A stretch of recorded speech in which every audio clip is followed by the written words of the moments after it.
First அன்னைக்கு phone பண்ணி சொல்லுவோம். ஹலோ ஹலோ அண்ணி, சொல்லுமா. நல்லா இருக்கீங்களா? ஏதோ இருக்கமா. நீ எப்படி இருக்க? நான் நல்லா இருக்கேன். நாளைக்கு பாப்பாக்கு நிச்சயதார்த்தம் வச்சிருக்கேன், மறக்காம குடும்பத்தோட வந்துருங்க. அப்படியா? எனக்கு இன்னைக்கு சொல்ற? அது ஒன்றும் இல்லை, சீக்கிரம் மாப்பிள்ளை விட்டாரு, அர்ஜென்ட் பண்றேன் கல்யாணத்துக்கு, அதனால தான் இன்னி வச்சுட்டேன். ஆஹா, அப்படி மாப்பிள்ளை எவ்வளவுதான் சம்பாதிக்கிறான்?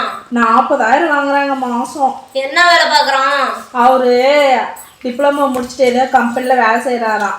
என்ன அவசரம் இப்ப கல்யாணத்துக்கு பிள்ளைக்கு? அது அவங்க தங்கச்சி கல்யாணம் பண்ணணுன்னு இவருக்கு ஃபர்ஸ்ட் பண்ணிட்டு அவங்க தங்கச்சிக்கு பண்ணிடலான்னு அர்ஜென்டா பண்றாங்க நீ. அப்படியா? சரிம்மா சரிம்மா. சரி, கோச்சிக்காம வந்துருங்க. நாளைக்கு நிறைய தகவல் சொல்லணும், நேர்ல வாங்க, நிறைய பேசுவோம். சரி, வச்சுட்டுங்களா? அடுத்தது யாருக்கு பண்ணலாம்? அம்மா. அடுத்தது யாருக்கு ஃபோன் பண்ணலாம்? அம்மா. என்னம்மா? நான் கொஞ்சம் பிஸியா இருக்கேம்மா, எதா இருந்தாலும் அப்புறம் பேசலாமா? தகவல் சொல்லுங்க. உள்ளக்காக ஒரு 5 நிமிஷம் ஒதுக்க மாட்டியாமா? ஏண்டி, உன்னை 21 வருஷமா பெத்து வளர்த்தி உனக்கு எல்லாமே பண்ணிட்டேன், ஒரு 5 நிமிஷம் எனக்காக பொறுக்கூடாதா நீ? உள்ளக்காக ஒரு 5 நிமிஷம் ஒதுக்க மாட்டியாமா? சரி சொல்லுமா. அம்மா, நீங்க பார்த்த பையன் எவ்வளவுமா சம்பாதிக்குவான்? மாசம் 40,000. ஆனா நான் லவ் பண்ற பையன் மாசம் 2 லட்சம் ரூபாய் சம்பாதிக்கிறோமா? லவ் பண்றியா? சொல்லவே இல்ல. ஆமாமா, நான் லவ் பண்ற பையன் கவர்மெண்ட் ஜாப்ல இருக்காமா, மாசம் 2 லட்சம் ரூபாய் சம்பாதிக்கிறோமா. அது இல்லாம நீங்க பாக்குற பையனுக்கு வீடு எவ்வளவு பெருசா இருக்கு? ஒரே வீடு பெருசா இருக்குதுமா. அம்மா, ஆனா நான் லவ் பண்ற பையன் 2 வீடு, அது 3 அடுக்கா கட்டியிருக்காங்கம்மா. 2 வீடு. அதுவும் எனக்காக எவ்வளவு நெகை சேர்த்திருக்கான் தெரியுமா? 100 பவுன் நெகை சேர்த்திருக்காமா. 100 பவுனா? நாளைக்கு காலையில நிச்சயதார்த்தம் வச்சுட்டு இவ்வளவு நேரத்துக்கு வந்து சொல்றியாமா? என்ன பண்றது ஒண்ணு தெரியல. ஐயோ, இவ்வளவு நேரத்துக்கு என்ன முடியும் வேலை செய்ய மாட்டேங்குது, என்ன பண்றது? ஒரு ஐடியா. வா சீரா.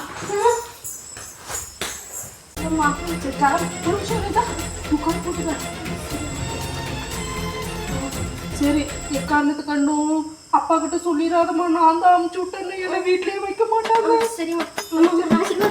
அடி பாவி, இத்தனை வருஷமா பெத்து வாத்தின ஒரு நாள்னா ஒரு ஆசீர்வாதம் வாங்கிருக்கியா, இப்ப ஓடும் போது ஆசீர்வாதம் கேட்கிறேன். போயிட்டு வா, தயவுசெய்து கிளம்பு.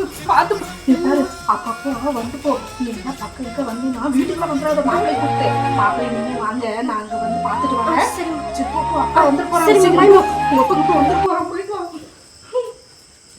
ஐயோ, இந்த பிள்ளை இப்படி ஐயோ, இவ ஃபர்ஸ்டே சொல்லியிருந்தா ஜாமுன்னு கல்யாணம் பண்ணியிருக்கலாமே. நாளைக்கு இந்த சொந்தக்காரங்களாம் வந்தால் என்ன பதில் சொல்கிறது? இவர் வேற என்னென்ன சொல்ல போகிறாரோ தெரியல. என்ன பிள்ளை வளர்த்திருக்காருன்னு கேட்பாரு, நான் என்ன பண்ணுவேன்?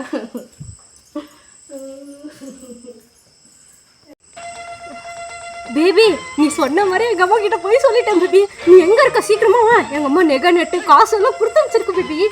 நீ எங்க இருக்க? சீக்கிரம் வந்துடும், 5 நிமிஷம் வந்துடும், அதுக்குள்ள எங்க அப்பா வந்துருவான். சரி பேபி, வந்துரு. Love you. நம்ம பிளான் சக்சஸ். என்ன ஆண்டி, உங்க பொண்ணு ஓடி போச்சாமே? நீ வேற ஏமா அதை வேற கேட்குற? யார் கூட ஓடி போனான்னு தெரியுமா?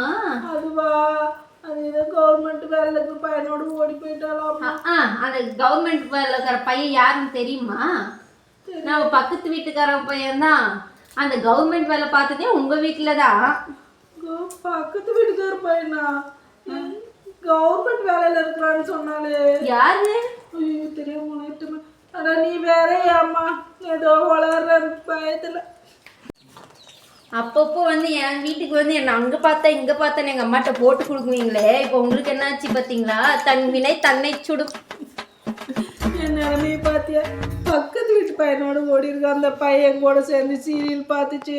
அந்த பையன் எந்த வேலைக்கும் போகாம ஊதாரித்தனமா சுத்துச்சு. அந்த பையன் கூட ஓடி போயிட்டாலே. நண்டு சுண்டலா வந்து எனக்கு அட்வைஸ் பண்ணிட்டு போதே. சோதனை மேல் சோதனை போதுமடா சாமி.